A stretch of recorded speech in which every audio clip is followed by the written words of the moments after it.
faut pas oublier l'histoire quand même du Cèdre Bleu. Il a été construit par des familles pour leurs enfants. Et ça, on le ressent dès qu'on rentre dans le Cèdre Bleu. Et mon objectif à moi, c'est de le maintenir et c'est de laisser justement vivre ce côté où on est dans un établissement, ok, mais avant tout, on est chez les résidents et lorsqu'on vient travailler, on s'invite chez eux. Et maman va venir te chercher demain. Pour aller où? Dans le dentiste. Pour aller chez le dentiste. Ici, au Cèdre Bleu, on voit bien que d'unité en unité, il n'y a pas de sas. Les résidents ont cette liberté de déplacement. En général, ils retournent dans leur unité au moment des repas. Donc les chambres, toutes les chambres du Cèdre sont identiques. On a cette grande salle où on va avoir justement le lit et l'aménagement par rapport aux besoins des résidents. Donc c'est aménagé par les familles. Pour ceux qui n'ont pas de famille, c'est réfléchi avec l'équipe éducative.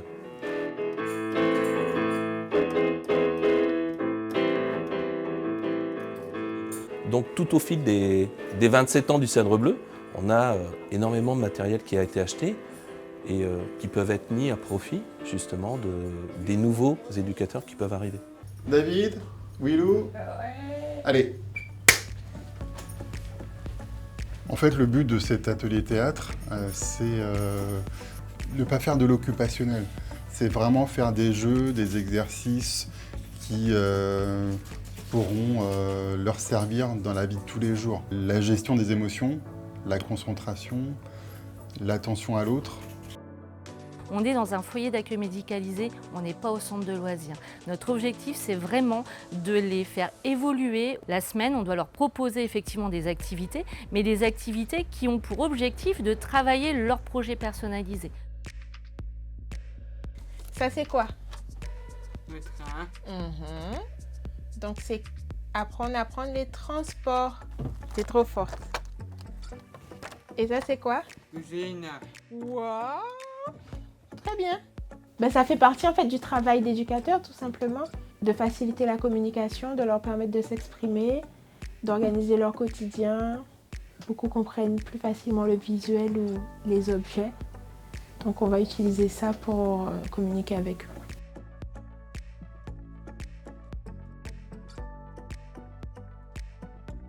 Visse la pointe. Tu tournes, regarde, je te montre. Comme ça, il faut que tu tournes pour le resserrer. Je suis à la base graphiste et didacticienne visuelle, donc c'est le travail de la pédagogie par l'image. L'autisme, c'est un univers où on utilise énormément les images, où le visuel a une place importante. Comme Lumbe avait envie de dessiner, il s'est mis à côté de moi et il a commencé à faire donc un dessin. Il m'a demandé un modèle d'un dessin animé qu'il apprécie. Et en fait, en me voyant travailler avec un autre résident sur la tablette, il a eu envie d'essayer. Ça permet de mettre en valeur déjà son côté artistique de dessinateur. Et ça permet aussi de travailler les outils numériques et la précision et faire les choses petit à petit.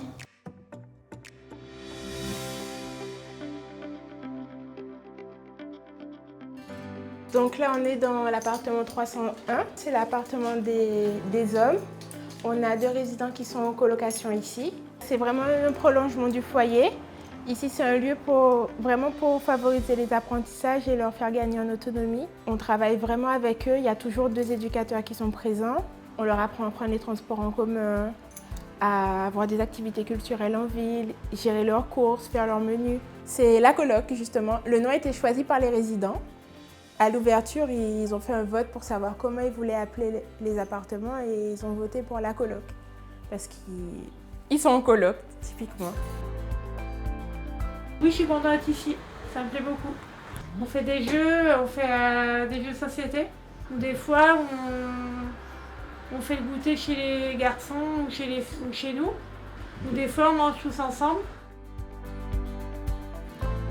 Alors ça, c'est vraiment une grande fierté. Alors, la coloc qui a ouvert en 2020, c'est un petit peu les établissements du futur. Nous, l'objectif, en tout cas, c'est de pouvoir amener les résidents qui sont le plus en manque d'autonomie, en difficulté, de les faire évoluer pour pouvoir ensuite passer sur ce type de dispositif qui est tourné vers l'inclusion. L'inclusion dans la cité, l'inclusion au plus près, mais l'inclusion de manière adaptée.